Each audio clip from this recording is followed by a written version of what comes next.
The sound of chainsaws ripping through wood at 7 o'clock in the morning should have been my first warning that something was terribly wrong.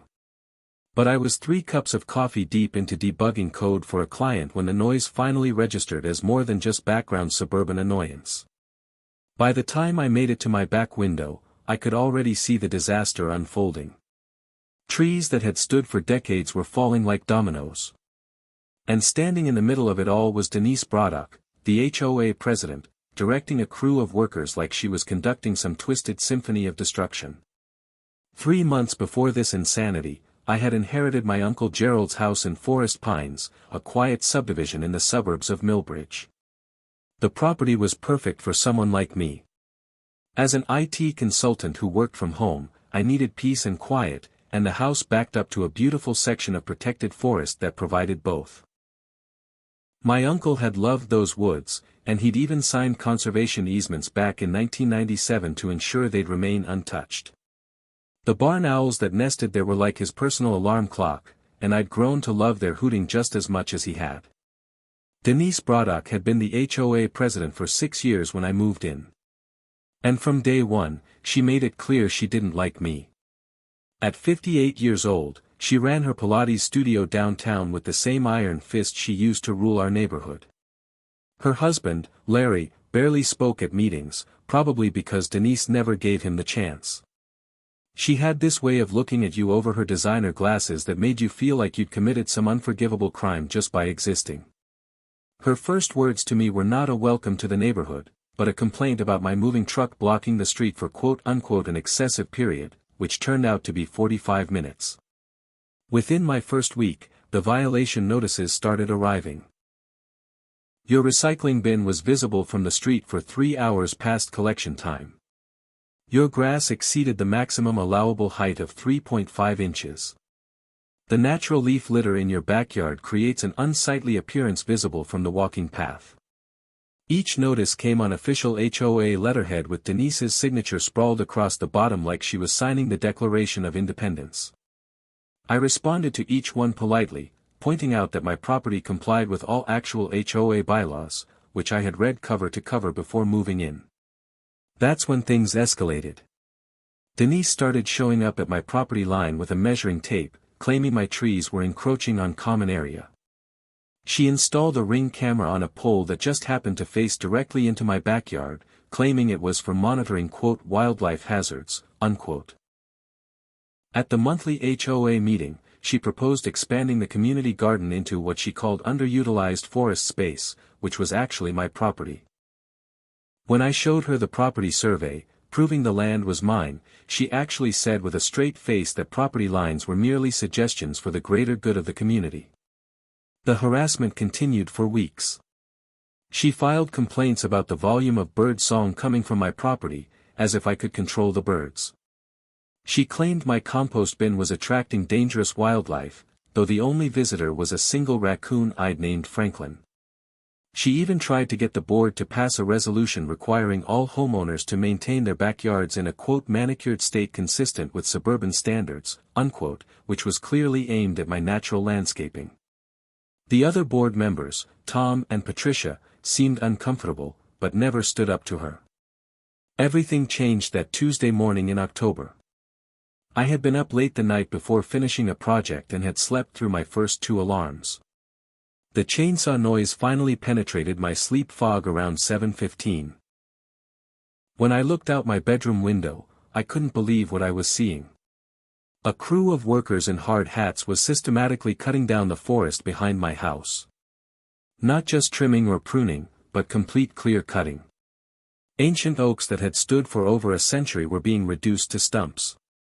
I threw on yesterday's clothes and ran outside, my phone already recording. Denise stood there in her hot pink tracksuit, directing the workers with a rolled-up paper that looked like a map. When she saw me, she actually smiled and announced with a triumphant tone that the HOA had decided to reclaim this common area for neighborhood beautification. She said the board had voted unanimously to clear the overgrowth and install a meditation garden with a fountain feature. When I told her she was destroying my private property and protected forest, she waved her fake map in my face and declared that HOA records clearly showed this as community land. The workers had already cut down 37 trees by the time I could get them to stop.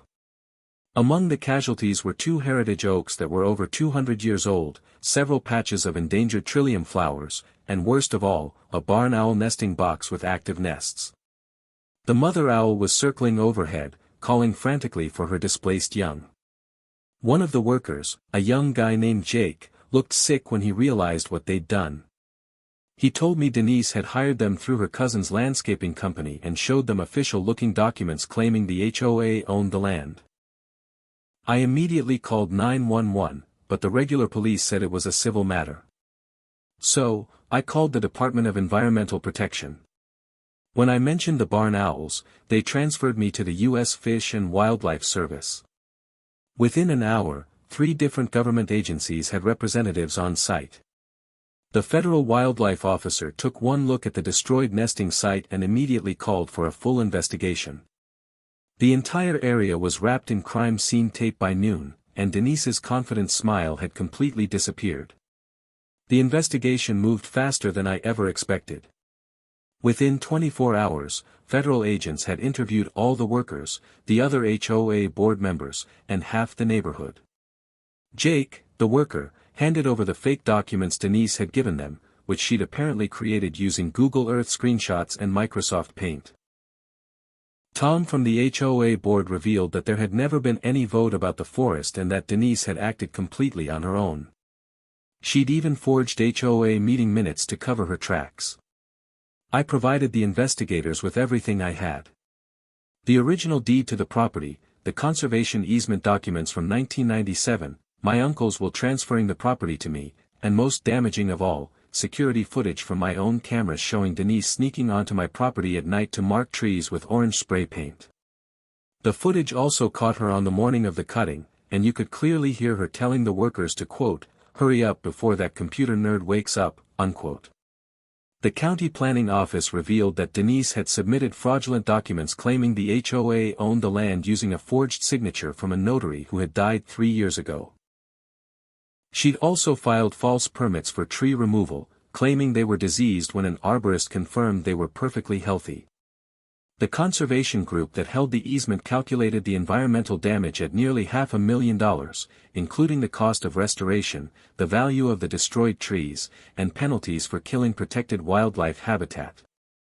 When the federal charges were filed, Denise tried to claim she was acting in the neighborhood's best interest. She actually stood in front of the courthouse and told reporters that I had been harboring dangerous animals and creating an eyesore that affected everyone's property values. When a reporter asked her about the forged documents, she said with an indignant tone that sometimes leaders have to make tough decisions for the greater good. The video went viral within hours with people calling her the worst HOA president in America. The other board members immediately called an emergency meeting and voted to remove Denise from her position. She showed up anyway, trying to preside over the meeting until Tom physically removed her gavel. The HOA's insurance company sent a letter stating they would not cover any damages because Denise's actions constituted intentional criminal conduct. Her personal homeowner's insurance also declined coverage. Even her cousin's landscaping company sued her for fraud and damage to their reputation. At the federal hearing, the judge was not amused by Denise's behavior. He pointed out that she had shown a complete disregard for property rights, environmental law, and basic ethics. The list of charges was stunning. Criminal trespass, destruction of protected habitat, wire fraud for the forged documents, violation of the Migratory Bird Treaty Act, and conspiracy to commit environmental crimes.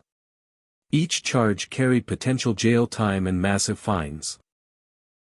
The environmental restoration alone was calculated at $497,000.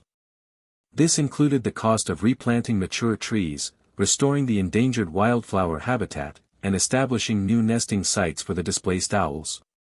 The judge also ordered punitive damages of another $200,000. When Denise heard the total of $697,000, she actually fainted right there in the courtroom. When she came to, the judge informed her that failure to pay would result in a minimum of 3 years in federal prison, possibly up to 7 years given the intentional nature of her crimes. Her lawyer tried to argue for a payment plan, but the judge ordered full payment within 90 days. Denise's Pilates studio closed within a month when all her clients abandoned her. Her husband, Larry, filed for divorce and moved in with his brother in another state.